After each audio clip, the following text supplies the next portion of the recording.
E antes de mais, agradeço imenso a disponibilidade em estar comigo à data presente. Antes de avançarmos, e para quem nos ouvir eventualmente, o meu nome é Mariana de Sales e eu sou atualmente a responsável do Departamento de Formação da Elevos, que é uma empresa de recursos humanos, Elevos People and Business Results. Comigo encontra-se o excelentíssimo Dr. Manuel Motinho de Carvalho, que é o diretor de recursos humanos da Now Hotels and Resorts já há 15 anos. Viva, Manuel! Vou tratá-lo por Viva! Manuel, está bem? Faz muito bem, Mariana, e o excelentíssimo pode perfeitamente ser, digamos, eliminado, porque Manuel é suficiente e é assim que eu também me sinto bem. Está bem, Mariana? Ok, está bem, ótimo, ainda bem. Obrigado. Hoje estamos aqui para. Vamos começar uma novidade na Elevos. O Manuel é o meu primeiro convidado. Hoje vamos estar aqui num espaço curto de tempo, meia hora, sensivelmente, em que eu lhe vou colocar algumas questões e o Manuel vai-me dar o feedback com a maior sinceridade possível, tendo em conta toda a experiência e bagagem que já traz consigo. Vamos então começar com a primeira questão? Vamos, sim, senhor. Pode ser? Ok. Então, sabemos que as empresas têm a obrigação de ministrar formação aos colaboradores, de acordo com a legislação implícita no nosso Código de Trabalho, e neste sentido é aqui que começa a minha primeira questão. É uma obrigação ou é garantia ao desenvolvimento dos recursos humanos? Mariana, eu diria duas reflexões para começarmos. A primeira é que é evidente que eu sou o primeiro a reconhecer que há uma obrigatoriedade legal para as empresas, enfim, proporcionarem informação aos seus colaboradores. De qualquer das formas, independentemente dessa obrigatoriedade no normativo legal, eu diria que prefiro utilizar, digamos, algo que vou traduzir numa coisa simples, que é prefiro que a cultura organizacional de uma qualquer empresa tenha subjacente a capacidade de, digamos, desenvolver e potenciar o seu capital humano através de programas e de ações de formação específicas para cada um dos colaboradores e que os colaboradores também se sintam e reconheçam essa, digamos, essa política integrada de gestão de pessoas, assente no desenvolvimento individual permanente. Porquê?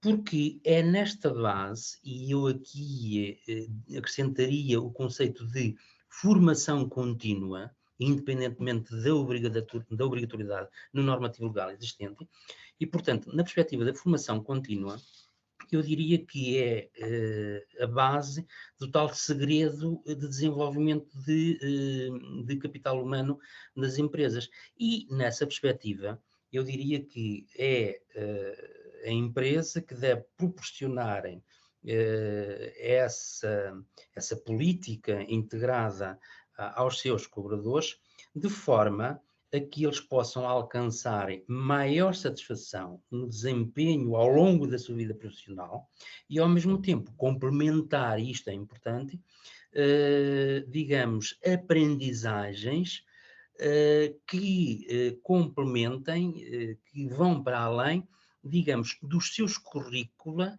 que, entretanto, obtiveram no seu percurso académico. E esta era a primeira mensagem que eu, de facto, queria passar e que traduziria nesta questão que a Mariana me colocou em algo que eu vou afirmar como esta política integrada de gestão, de desenvolvimento de pessoas na base da formação contínua deve ser o natural resultado do maior e do melhor puro engagement dos colaboradores numa cultura, quer de employee branding, quer de employer branding. E isto define, grosso modo, aquilo que é hoje o meu pensamento sobre esta matéria. Foi suficientemente explícito e, mais uma vez, pegando até no raciocínio da questão anterior, diria que é uma junção dos dois. Acho que não foi isto que o Manuel estava a dizer, se calhar eu estou a falar um bocadinho mais na minha opinião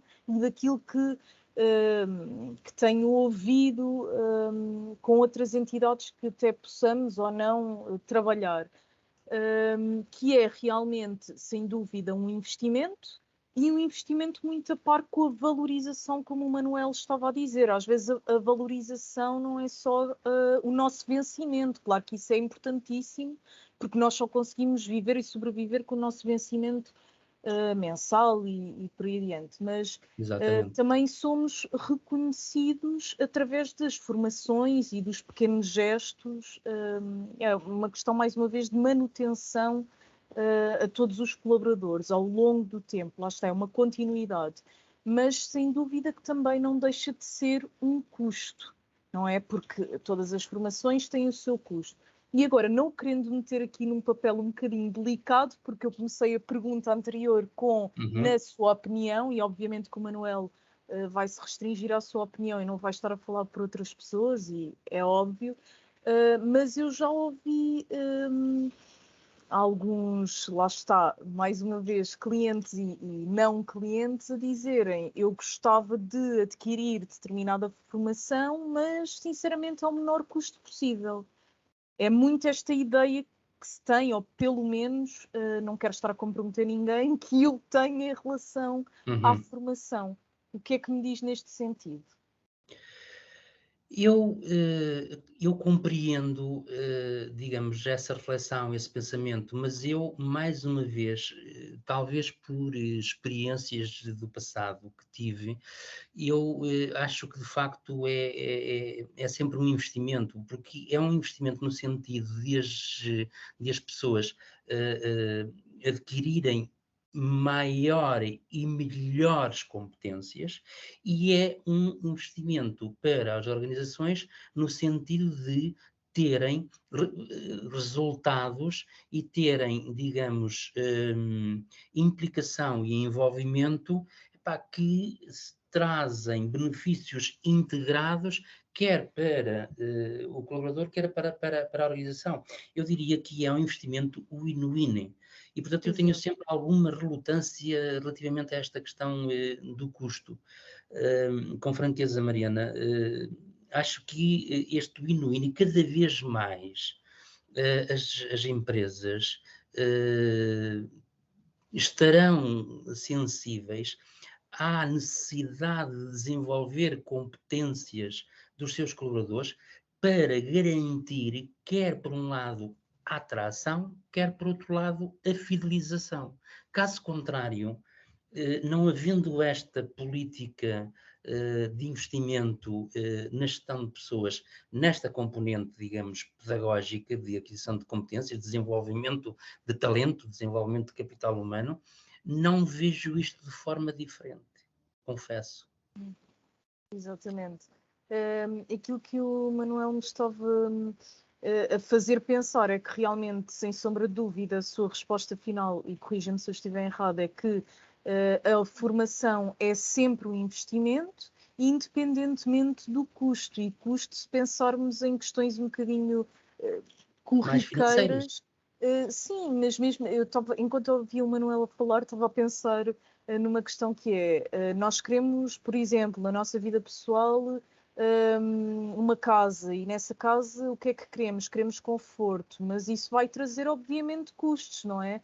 Mas eu acho que é como tudo traz custo. Agora temos que pesar na balança e perceber então os tais prós e contras, e eu concordo plenamente consigo, e essa também é sem dúvida a minha opinião, que é uma relação de win-win, porque Exatamente. ganha o colaborador formação, ele próprio ganha formação, mas a empresa também está a ganhar num todo com essa formação, não é? E por Completamente isso de acordo. eu concordo plenamente com aquilo que disse. Muito Então, bem. assim sendo, vou à minha terceira questão, que é, na experiência do Manuel, acha que na ótica dos colaboradores é uma mais-valia adquirir informação ou passo a expressão, é dispensável? Mais uma vez, Mariana, também a resposta que vou dar é muito taxativa de acordo com o meu pensamento sobre esta matéria. Para mim, a formação será sempre uma mais-valia para os colaboradores.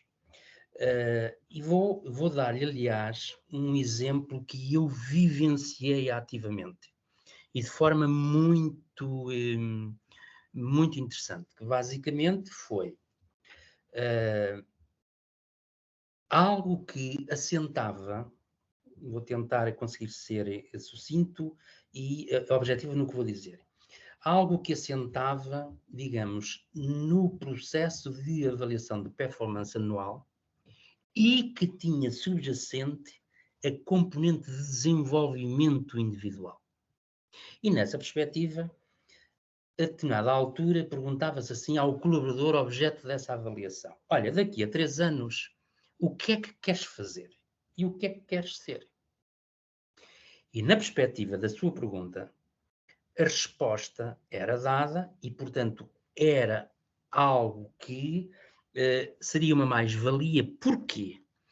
Porque, Mariana, eu sou recepcionista hoje, mas eu daqui a 3 anos quero ser diretor de alojamento ou quero ser assistente de direção. Então, nessa perspectiva de eu querer progredir individualmente, eu tenho que, diria, vencer aqui um conjunto de situações, de forma a que eu possa, em níveis de formação, conseguir de forma progressiva adquirir níveis de competências em que, passado um ano, eu tenho um reconhecimento e uma avaliação do conjunto de competências que adquiri e, portanto, melhorei aquilo que eram as minhas competências iniciais. Passado 2 anos, eu vou adquirir outro nível de competências e, portanto, vou aprender, para além da recepção que eu já melhorei, vou aprender reservas, vou aprender revenue, vou aprender mais e, portanto, após mais um ano, com o reconhecimento da aquisição dessas competências, eu estou mais valorizado e, portanto, há aqui uma mais-valia de progressão, né?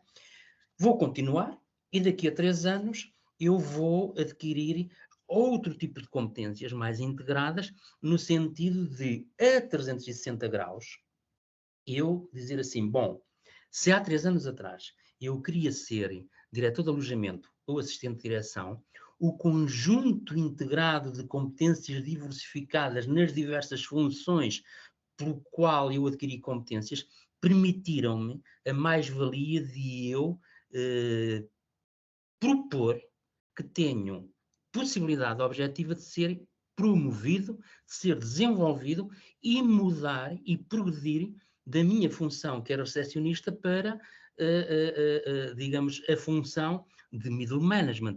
Evidentemente, Mariana, que há aqui, nesta mais-valia para o colaborador, um aspecto que é muito importante e que por vezes não é pacífico. E também é um bocadinho a minha experiência, que é a questão da mobilidade. O que eu quero dizer, Mariana, é que a acompanhar uma mobilidade funcional, provavelmente eu também terei que ter uma disponibilidade de mobilidade geográfica. Porquê? Porque eu estou hoje no Porto, com a minha função de recepcionista, mas estou numa cadeia em que tenho a oportunidade de evoluir para diretor de alojamento ou assistente de direção numa unidade no Algarve. E, portanto, a minha mobilidade funcional provavelmente vai requerer, vou ter que aceitar a mobilidade geográfica. E para terminar esta reflexão, como algo que eu defendo, que o desenvolvimento individual, enfim, a formação, é sempre uma mais-valia para o colaborador, diria, para terminar, o seguinte: eu sempre defendi que o desenvolvimento individual versus formação adquirida para aumentar, enriquecer o meu nível de competências, a minha volumetria de competências. A mobilidade geográfica é um fator absolutamente capital do desenvolvimento individual. E, portanto, não dissocio a mobilidade geográfica desta mobilidade funcional que eu acabei de lhe dizer. Eu hoje sou recepcionista, daqui a 3 anos quero ser assistente de direção. E depois quero ser diretor. E, portanto, isto é um processo, digamos, que pode ter resultados extraordinários para, digamos, a tal mais-valia que um colaborador, se tiver esta cultura, se tiver esta mentalidade, pode adquirir. É evidente, Mariana, que também não escondo o seguinte, para ser intelectualmente honesta com a Mariana. Isto num standalone não é possível, mas a minha experiência é em cadeias. E, portanto, em cadeias, à partida haverá mais do que uma unidade. E, portanto, se a Mariana me confrontar com Manel, mas enfim, se só houver um hotel ou se houver 2 hotéis, em vez de 10, 20 ou 5.000, como já foi a minha experiência, bom, obviamente que isto é diferente. Não sei se fui claro, Mariana, neste Sim, aspecto. foi perfeitamente. Mas agora, pegando na última frase que disse, em que sentido é que poderia ser diferente na sua experiência? Relativamente a uma única unidade, por exemplo, Exatamente, sim. pode ser diferente porque a volumetria também sendo diferente, admito que, Mariana, por exemplo, eu também tenho não tenho essa vivência, essa experiência, mas tenho esse conhecimento. Imagine, por exemplo, uma empresa de raiz familiar em que existe uma unidade, independentemente de ter 60 quartos, ou 150 quartos, ou 200 quartos. E, digamos, o acionista tem o filho. O acionista, numa determinada altura, é, enfim, diria, o gestor. É o gestor de topo. Se o filho, ou o sobrinho, ou um colaborador que por acaso não é familiar, tiver esta cultura, em 3 anos, está na recepção, vai para as reservas, vai para o restaurante, vai para o comercial, vai para outra função, vai adquirindo competências. Aqui a questão mais difícil é o decisor, enquanto acionista único, pode decidir muito mais facilmente e sem algo para mim importante e que a Mariana percebeu. Eu anteriormente disse-lhe que, à medida que os níveis de aquisição de competências eram adquiridas e a pessoa, o colaborador dizia estou pronto, esse nível de competências adquiridas eram avaliadas, eram reconhecidas e só depois dessa avaliação e desse reconhecimento é que se diria, partia para o próximo nível. Num standalone, eventualmente, não tendo eu essa experiência, admito que não haja capacidade técnica, não haja competências para proceder a essa avaliação, que tem que obedecer a regras criteriosas, transparentes, comunicadas, conhecidas, portanto, no standalone, eventualmente, o processo será mais simplificado, mas que eu penso que é possível, a questão é, mais uma vez, Mariana, enquanto que o investimento do exemplo que eu lhe dei é muito mais elevado, o investimento num standalone provavelmente é muito mais simplificado. Porque é a vivência do dia a dia, e olha, agora vais para aqui, agora vais para além, etc, etc. Num processo formatado, reconhecido como o que eu lhe falei, é completamente diferente. Mariana, deixe-me dizer-lhe que eu, enfim, estive muito envolvido num processo por uma cadeia internacional, ou por um conjunto de cadeias internacionais onde eu passei, em que a formação era uma formação qualificante e, portanto, tinha os tais 3 níveis. Se quiserem, era um nível de qualificado, depois vinha um nível de algo que agora já não me recordo, que, enfim, acabei de me recordar, entretanto, que era especializado e que depois terminava num nível que era de líder, portanto, qualificado no primeiro ano, segundo nível especializado, terceiro nível líder, ou seja, chegava com o reconhecimento e a avaliação das competências, chegava à liderança. E este é um aspecto absolutamente capital naquilo que eu procurei passar neste exemplo que lhe dei. E eu vivenciei isso ativamente.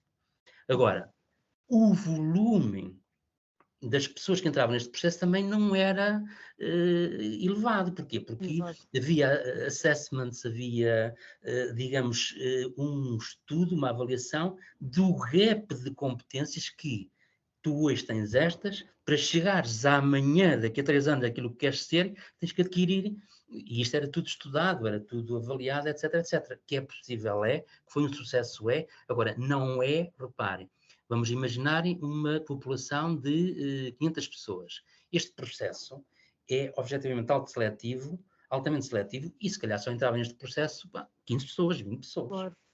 como é Sim, normal. exatamente. Porque era um Sim. investimento a prazo, a 3 anos. Mas que, onde eu quero chegar, é que é sempre uma mais-valia para o colaborador. E sobre isso não tenho dúvidas. Seja sobre um processo destes, seja sobre o do standalone que eu lhe disse. Tá bom? Obrigado, Manuel. Anteriormente eu questionei-lhe na ótica dos colaboradores e agora, para terminar, questiono na sua ótica. Na sua ótica, quais é que são os prós e os contras de adquirir formação? Eu diria também de forma sintética, Mariana, algo como o seguinte: não me ocorrem muitos contras, ocorrem muito mais prós. E eu diria que os prós de um processo de desenvolvimento de formação contínua, ou não, seja de formação pontual, é sempre, na minha perspectiva, o de fazer emergir, deixe-me utilizar o termo, o best in people. É sempre uma vantagem. Depois, posso inundar-lhe aqui outra, que é, digamos, implementar uma cultura individual alinhada com a cultura organizacional, em que haja, digamos, algo de compromisso, em que haja inclusão, em que haja a tolerância e a diversidade de um conjunto de situações. É outra mais-valia. Arrisco-me ainda a dizer que há também aqui um pró, que é o facto de os colaboradores poderem seguir, se for o caso, a exemplaridade de lideranças, e portanto isto também é muito importante. Há outro aspecto ainda para mim também, que é o colaborador, como pró, poder perceber qual é o teto possível de atingir dentro da empresa, na perspectiva daquilo que eu lhe dizia, da fidelização, e portanto esse aspecto também me parece importante. Depois, eu tenho aqui outro tipo de situações que para mim também são importantes como pró, que é a questão da descentralização, é a questão da flexibilidade, é a questão da agilidade, é a questão da maior proximidade, da maior dignificação, da respeitabilidade, do equilíbrio no bem-estar das pessoas, que é cada vez mais importante. E nessa perspectiva, eu diria que quanto maior capacidade eu puder obter na minha frequência de formação, provavelmente mais estas características me vão influenciar, e aqui, outra vez, o win-win. São mais prós do que contras, e de facto o pró, o último que eu queria referir, Mariana, é tudo o que é possibilidades de se fazer formação, cumpre-se um propósito, que é aumentar, digamos, a implicação do colaborador no negócio da organização, em que os clientes, quer os internos, quer os externos, serão sempre os beneficiários. Exatamente. Lá está, formação é igual a desenvolvimento, seja interno ou externo, como Na estava a minha dizer. ótica, sim. Exatamente. Aliás, Mariana, para terminar, mesmo eu diria o seguinte: eu, obviamente, utilizo o termo formação, mas na minha cabeça o racional é desenvolvimento de talento. Ponto. Manuel, muito obrigado. Hoje realmente temos mesmo que ficar por aqui, porque já estamos em cima do nosso tempo. Não quero deixar de voltar a frisar um obrigado e um agradecimento pelo facto de se ter disponibilizado a ser o meu primeiro convidado. Eu já conhecia o Manuel de uma conversa, ou pelo menos já tive a oportunidade de conhecer o Manuel e ter tido uma conversa ainda mais longa do que esta que tivemos. E por isso mesmo, mais uma vez, agradeço a disponibilidade, a simpatia, porque também acho que é muito importante, independentemente de ser num contexto profissional, acho que pessoas simpáticas, nós temos sempre todo o gosto e voltamos a recorrer a elas, e no meu caso foi isso mesmo que aconteceu. Por isso mesmo, fica aqui um terceiro e último agradecimento. E por hoje ficamos por aqui. Espero eventualmente voltar a poder fazer mais questões e a contar consigo. Está bem? Obrigado e é recíproco tudo o que disse, Mariana. Obrigado por tudo. Obrigado, Está Manuel. bem? Até à Obrigado. próxima. Obrigado. Obrigado. Obrigado.